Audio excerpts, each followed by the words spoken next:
ಈ ದಿನ ಶಿವಮೊಗ್ಗದಲ್ಲಿರ್ತಕ್ಕಂಥ ನಿವೃತ್ತ ನೌಕರರೆಲ್ಲರೂ ಸೇರಿಕೊಂಡು ಬೆಳಗ್ಗೆ 11 ಗಂಟೆಗೆ ಸರ್ಕಾರಿ ನೌಕರ ಭವನದಲ್ಲಿ ರಾಜ್ಯ ಸರ್ಕಾರಿ ನೌಕರ ಸಂಘದ ಅಧ್ಯಕ್ಷರಾದಂತಹ ಮಾನ್ಯ ಷಡಾಕ್ಷರಿ ಅವರಿಗೆ ಮನವಿಯನ್ನು ಸಲ್ಲಿಸಲಿಕ್ಕೆ ನಾವು ಅಲ್ಲಿ ವೆಯ್ಟ್ ಮಾಡಿದ್ವಿ. ಆದರೆ ಅವರು ಅನ್ಯ ಕಾರಣ ನಿಮಿತ್ತ ಅಲ್ಲಿ ಬರಲಿಕ್ಕೆ ಆಗಲಿಲ್ಲ. ಹಾಗಾಗಿ ಕೊನೆಗೆ ಅವ್ರನ್ನ ಸರ್ಕಾರಿ ನೌಕರರ ನೂತನ ಸಭಾಭವನದಲ್ಲಿ ಭೇಟಿ ಮಾಡಿ ಅವರಿಗೆ ಈ ದಿವಸ ಮನವಿಯನ್ನು ಸಲ್ಲಿಸಿದ್ದೇವೆ.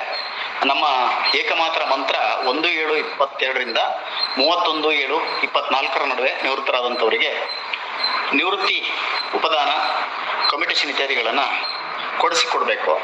ಈ ಆದೇಶದಲ್ಲಿ ಅನ್ಯಾಯ ಆಗಿದೆ ಅಂತಕ್ಕಂಥದ್ದು ಅವ್ರಿಗೆ ಮನವರಿಕೆ ಮಾಡುವಂಥ ಪ್ರಯತ್ನ ಮಾಡಿದ್ದೇವೆ. ಅವರು ನಾನು ಮತ್ತು ಭೈರಪ್ಪನವರು ಪ್ರಯತ್ನ ಮಾಡಿ CM ಅವ್ರನ್ನ ಭೇಟಿ ಮಾಡೋ ಪ್ರಯತ್ನ ಮಾಡ್ತೇವೆ ಅನ್ನೋ ಮಾತನ್ನು ಹೇಳಿದ್ದಾರೆ. ಅಲ್ಲಿ ರಿಕ್ವೆಷನ್ ಅನ್ನು ಕೊಟ್ಟು ಬಂದ ಮೇಲೆ ಈಗ ಒಂದು 10 ನಿಮಿಷದ ಹಿಂದೆ ಮಾನ್ಯ ಷಣ್ಮುಖಯ್ಯ ಸರ್ ಅವರು ನಮ್ಮ ರಾಜ್ಯ ಪ್ರಧಾನ ಸಂಚಾಲಕರು ಫೋನ್ ಕರೆ ಮಾಡಿದರು. ಪಾಪ ಅವರು ತಡವಾಗಿ ಶಿವಮೊಗ್ಗ ಬಂದಿದ್ದಾರೆ. ಆದರೆ ನಾವಾಗಲೇ ರಿಕ್ವೆಷನ್ ಕೊಟ್ಟು ಆಗೋಗಿದೆ. ಅವರು ಹೇಳಿದ ಪ್ರಕಾರ ಈಗ ಬೆಂಗಳೂರಿನಲ್ಲಿ ಒಂದು ಸಂಚಾಲಕರ ಸಭೆಯನ್ನು ಕರಿತಾ ಇದ್ದೇವೆ. ಅದರಲ್ಲಿ ಯಾವತ್ತು ನಾವೆಲ್ಲ ಬೆಂಗಳೂರಿಗೆ ಸೇರ್ಕೋಬೇಕು ಅನ್ನೋದ್ರ ಬಗ್ಗೆ ನಿರ್ಣಯ ಕೈಗೊಳ್ತೇವೆ. ಎಲ್ಲರ ಸಹಕಾರ ಅಲ್ಲಿ ಇರಲಿ ಅಂತ ಹೇಳಿದರು. ಈ ನಡುವೆ ಅವರೇ ಹೇಳಿದಂಥ ಒಂದು ವಿಷಯ, ಇನ್ನು 1-2 ದಿವಸದಲ್ಲಿ ಮೈಸೂರಿನ ಎಲ್ಲ ನಿವೃತ್ತ ನೌಕರರು ಮಹದೇವಪ್ಪನವರ ನೇತೃತ್ವದಲ್ಲಿ ಮಾನ್ಯ ಮುಖ್ಯಮಂತ್ರಿಗಳನ್ನ ಭೇಟಿ ಮಾಡುವಂಥ ಕಾರ್ಯಕ್ರಮ ಇದೆ ಅಂತಲೂ ಕೂಡ ಹೇಳಿದರು. ಈ ಎಲ್ಲ ಬೆಳವಣಿಗೆಗಳ ನಡುವೆ ದಯಮಾಡಿ ಎಲ್ಲ ನಿವೃತ್ತರು ಕೂಡ ಈ ಒಂದು ಹೋರಾಟದಲ್ಲಿ ಭಾಗಿಗಳಾಗಬೇಕು. ನಿಜವಾಗ್ಲೂ ಬೇಸರ ಆಗುತ್ತೆ. ಯಾಕೆಂದರೆ ಸವಲತ್ತು ಸಿಕ್ಕಾಗ ಎಲ್ಲರೂ ಕೂಡ ನಾವು ಅದನ್ನು ಸವಿತೇವೆ.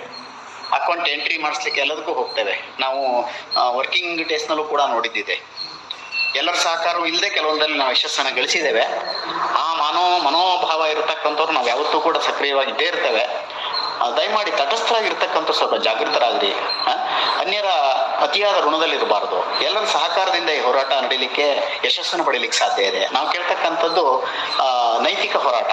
ಯಾಕೆಂದರೆ ರಿಟೈರ್ಮೆಂಟ್ ಆದಂಥವರಿಗೆ 7ನೇ ವೇತನ ಆಯೋಗದ ಯಾವೊಂದು ಲಾಭಗಳು ಆಗದೆ ಹೋದರೆ ಅದು 7ನೇ ವೇತನ ಅನುಷ್ಠಾನ ಮಾಡಿ ಉಪಯೋಗ ಆದರೆ ಏನಾಗುತ್ತೆ. ಹಾಗಾಗಿ ಎಲ್ಲರ ಸಹಕಾರ ಇರಲಿ ಅಂತ ಹೇಳ್ತಾ ಜಿಲ್ಲಾ ನಿವೃತ್ತ ನೌಕರರ ಪರವಾಗಿ ಎಲ್ಲ ಶಿವಮೊಗ್ಗ ಜಿಲ್ಲೆಯ ನಿವೃತ್ತ ನೌಕರರಿಗೆ ನಾನು ಈ ಮೂಲಕ ನಾನು ಕರೆ ಕೊಡ್ತಾ ಇದ್ದೇನೆ. ಮುಂದಿನ ದಿನಗಳಲ್ಲಿ ನಾವು ಜಿಲ್ಲಾ ಈ ಗ್ರೂಪ್ಗಳಲ್ಲಿ ಮೆಸೇಜನ್ನು ಹಾಕಿದಾಗ ದಯಮಾಡಿ ಎಲ್ಲರೂ ಕೂಡ ಬಂದು ಭಾಗವಹಿಸಿರಿ. ನಮ್ಮ ಸಂಘ